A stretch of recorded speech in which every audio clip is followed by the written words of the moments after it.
कवी मोठा का गीतकार? अनेकदा हा प्रश्न चर्चेला जातो, चघळला जातो आणि अनेकदा असं मानलं जातं की कवी हा गीतकारापेक्षा श्रेष्ठ.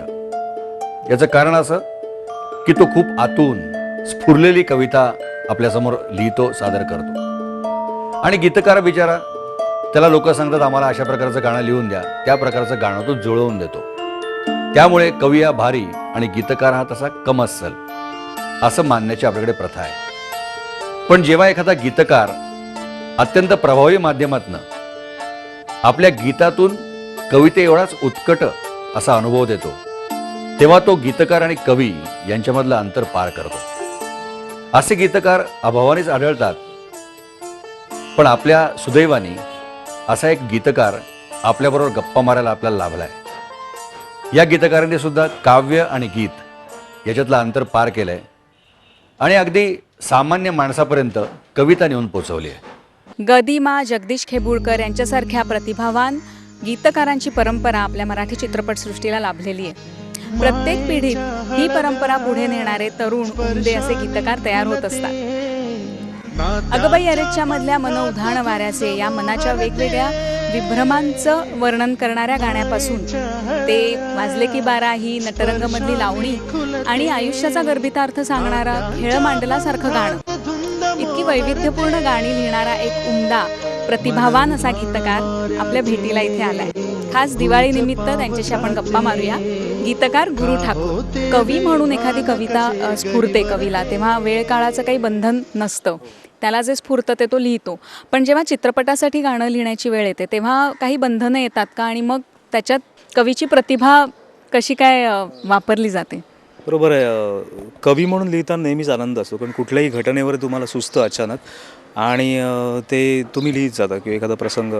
पण मी स्वतः चित्रकार असल्यानं मी नेहमी एक उदाहरण देतो की चित्र काढताना तुम्हाला खूप रंग आणि कागद असं भरपूर दिलं आणि तुम्हाला मनाला वाटेल ते काढा, असं तेव्हा जो आनंद असतो. आणि जेव्हा फिल्मचं गाणं लिहायचं होतं ना, तेव्हा त्यातल्या गोष्टी कमी होत जातात. म्हणजे पहिली गोष्ट येते की एक कथा असते लेखकाच्या डोक्यात, त्यामुळे पात्र असतात. मग त्यातले 12तले 4 रंग तिकडे जातात. मग दिग्दर्शकाच्या डोक्यात काही लोकेशन्स असतात की मला इथे करायचं, इथे करायचं आहे. मला एखादं मी समुद्रकिनाऱ्याचे शब्द आले तर नको, आम्ही तिकडे नाही शूट करणार आहोत, आम्ही घरातच शूट आहे किंवा गार्डन आहे, तर तसं ते कापत जातं. मग तसे रंग कमी कमी होत जातात आणि त्याहून सगळ्यात मी एक 5-6 रंग राहिले असताना आपण जेव्हा विचार करतो की यात होईल म्हणून, तर संगीतकार अचानक सांगतो की माझ्या डोक्यात एक ट्रॅक तयार आहे. तर त्यामुळे मग 3 रंग राहतात तुमच्या हातात आणि मग 3 रंगात ते म्हणतं की तुम्ही इंद्रधनुष्य काढून दाखवा, असं एक ते असतं.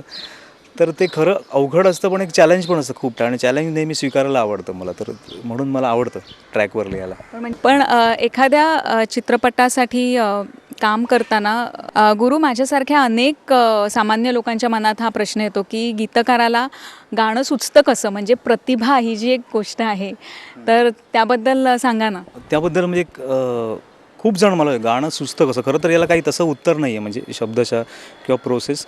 पण मी एक लहानपणीचा किस्सा सांगतो, खूप वेळा सांगतो मी तो, की लहानपणी मी कोकणात एकदा गेलो होतो आणि आमच्या घरी काहीतरी समारंभ होता आणि मोठं माडीचं घर आहे. तर आजी मला म्हणाले की एक यादी घेऊन आले आणि त्यात ताम्हण, पळी, पंज असे असंख्य वस्तू होत्या आणि ह्या वरच्या खोलीतनं आणशील का पटकन म्हणून.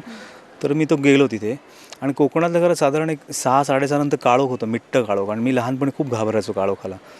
तर मी त्या खोलीत गेल्यावर मला कळलं की प्रचंड अंधार आहे, पण आता मागे गेलो तर सगळे हसतील की, म्हणून मी ते चाचपडायला सुरुवात केली आणि बऱ्याच गोष्टी पडत होत्या अंगावरती. खालून आजी ओरडत होती काय झालं वगैरे.